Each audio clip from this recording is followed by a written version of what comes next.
Jen Shah's trial is delayed like 4 months, but we're still daydreaming about maybe a Real Housewives of Rikers Island. Oh my God, yes. And then Anna Delvey could possibly join in. She could either film or she could just join the reunion because I think she'd make a perfect Real Housewife. Virtual reality. Hi, I'm Danny. And I'm Evan. And we know in Jersey, we pump our fists, not our gas. And Melissa and Jennifer really proved that this week. The girls are fighting in New Jersey. Everyone is. There are more fights than people on this show now, I feel like, Evan. What is going on? I don't know. I'm still trying to wrap my head around it. This last episode was so wild. And I didn't think that, well, I guess actually, I was gonna say, I didn't think that Melissa was that kind of girl, but she kind of has been that kind of girl in the past. Never forget my favorite line of Melissa when she says, "You got the wrong girl," to Jennifer when they're on that trip. They have just not got along. They are just constantly at each other. And I just can't wait to see where this goes because the fight already seems like it is fully off to the races.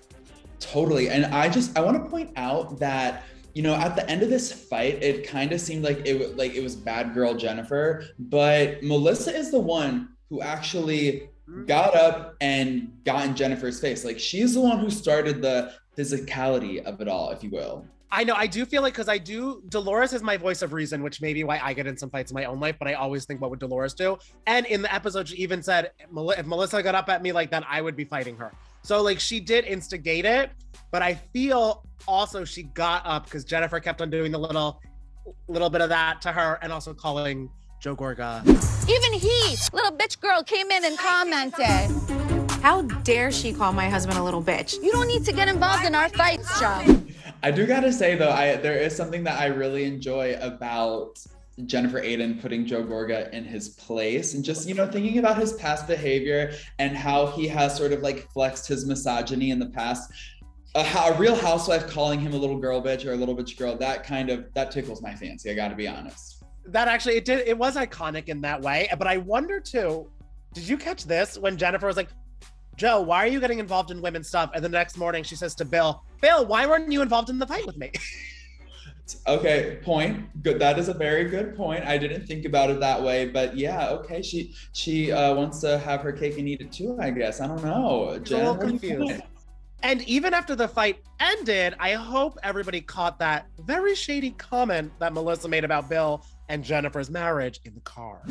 Personally, I think Bill can't stand her. Sorry. And then it was so funny when Bill and Jennifer were talking about it. Jennifer is like, "Oh, I bet they're saying that Bill can't stand me." Yep. Like, right on the money, babe. Like, she knew. Look, is she a psychic? This Jennifer and Melissa feud is it's just getting so delicious. And I chatted with both of them and they were explaining to me why they don't get along. And Melissa was saying that she doesn't get along with Jennifer. Like, I never feel like she's authentic. So it's like, I feel like she walks in the room and she's like, what should I do today? Jennifer is like, "I can smell a rat," but Melissa's like, "I can sniff out a fake." So okay, so their noses are going overtime.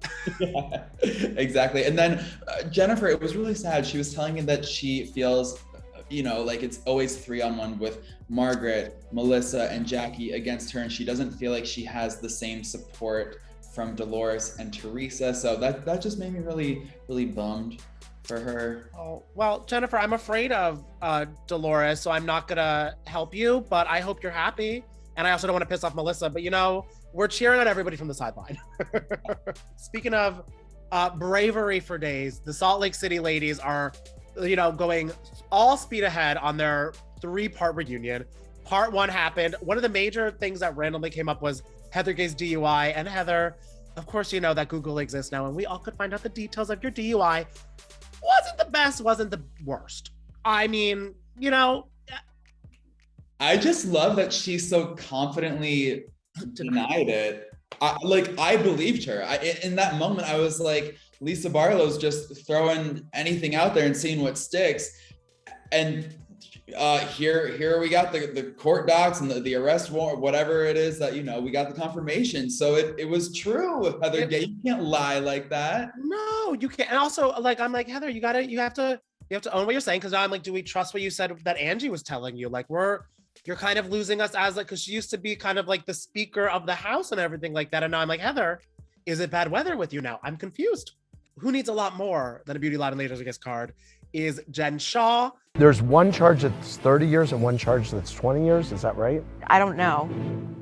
You don't know what the charge is? I was looking forward to the ruling happening just because I'm like waiting on the edge of my seat, wanting to know if Shah is going to jail or not. However, I'm kind of happy that it's been delayed a little bit because that means more filming opportunity. And if it keeps getting delayed, like maybe we could even squeeze a season 4 out of Jen Shah. Just, you know, I really loved her on this past season and I just want her to stick around for as long as she can before she like probably inevitably goes to jail. So yeah, I don't know. It's kind of like bittersweet. I know. I feel like it's the same thing because I want answers from like what's going to end up happening to her. But exactly, I want her on my TV as long as possible. And I feel like maybe the season 4 reunion will be a Rikers reunion where there's going to be there. Anna Delvey will be filming it and it'll be a whole Shah-mazing production. Oh my God, yes. Oh my God. Anna Delvey actually would be a great addition to the New York City cast. Like we got to make that happen, Andy. Go in. I would be terrified because she would steal Sonya's money and we know that is easy to do. And I would just be very worried about that. Well, while she may be joining a cast, someone who has left their cast, but is still, you know, talking the talk and having a fun time. You chatted with Bronwyn, right? How was that? Yes. So I chatted with Bronwyn and her daughter, Roan, and it was a really enlightening chat. They spoke all about their time on the show, which they did not really seem to enjoy. Like it or not, I was the first gay housewife, gay housewife. Which is amazing. They kind of just shut that door and said, okay, we don't want to deal with that. We're going to come up with a nicer way to tell LGBTQ stories, to make them, you know, more straight washed. And they didn't do any of them justice. You know, they made them salacious. They made them dirty. Now, I was on that show for 2 years and you never really got a chance to know me or my family. The way that they painted me, you know, she's self-centered, she's a narcissist. None of those things were true. You know, even my story on coming out and getting sober were tainted by people not believing it.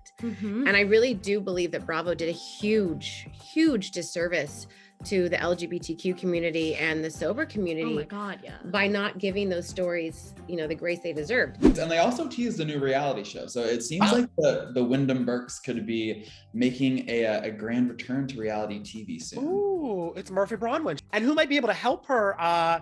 Well, I guess maybe not, because join in on the fun of her potential new show. Maybe her former friend Noella might want to reevaluate her friendship with Bronwyn because she's not really making any friends on this season of OC. Yeah, it's kind of disappointing to see how Noella's story is shaking out on Orange County because no one seems to be gelling with her. And even on this past episode, she filmed with a new friend, and I think that's because no one else probably wants to film with her, which I think it's a shame because I've chatted with Noella before and I was like immediately taken with her. I found her so charming. I felt like we could kiki all day, but for whatever reason, she just does not vibe with the Heather Dubrows of the world. Can you say 3 nice things about Heather Dubrow that you admire? 3 things. You can't say 3 things that you admire about her? I actually find her to be a very vile human being. So no, it's a very difficult thing for me to go out of my way to want to be kind to somebody who's I just see as not what I wanted her to be. Well, I think she's very fun. I just feel like these ladies are not like meshing with her. And I think it might be one of those situations where I feel like it almost was kind of like when Leah first joined, everyone was like, who is this girl? I don't know if like, Noella's like the same age as I feel like Gina and Emily, so I can't really think it's like that much, but I think they just need to find a common ground, but I also don't know if they will find a common ground, also because Noella's ground is crumbling as we speak and as we watch. So I think it also is just really one of those worst times, because like you don't want to meet someone when they're in a tornado of their life, and that's Noella right now. And while Noella and Heather, I can't imagine ever taking their fight to a physical level, we can always trust the ladies of Jersey to bring the boxing gloves. So we want to hear from you. Who would you want on your side in a physical altercation? Do you want Melissa, Jennifer, Dolores, Teresa? I feel like she could do some damage, or Jackie. I feel like Jackie's better with her words. I'm going with Teresa or Dolores. I am doing Dolores until the day I die, and Jackie's our Uber driver outside, because I feel like Jackie has that minivan. We can just jump in and go.